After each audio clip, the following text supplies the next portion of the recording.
ঈদ মুবারক, ঈদ মুবারক, ঈদ মুবারক। এই ঈদ মুবারক যেন কারো মৃত্যু দিবস না হয়, এদিকে খেয়াল রাখতে হবে। শুধু গাড়িতে উঠলে হবে না, আপনাকে অবশ্যই খেয়াল রাখতে হবে আপনার জানমালের ঝুঁকি যেন না হয়। আপনারা সাবধানে গাড়িতে উঠবেন, দেখে শুনে বাড়ির দিকে যাবেন।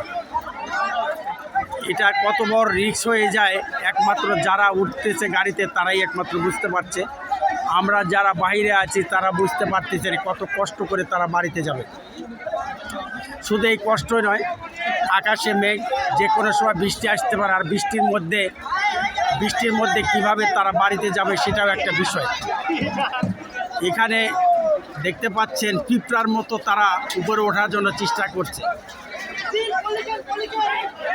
কত কষ্ট হবে সেটা হয়তো তাদের জানা নাই, যে কিভাবে ওঠার জন্য চেষ্টা করছে। যে যেমন পারছে সেমনি ওঠার চেষ্টা করছে।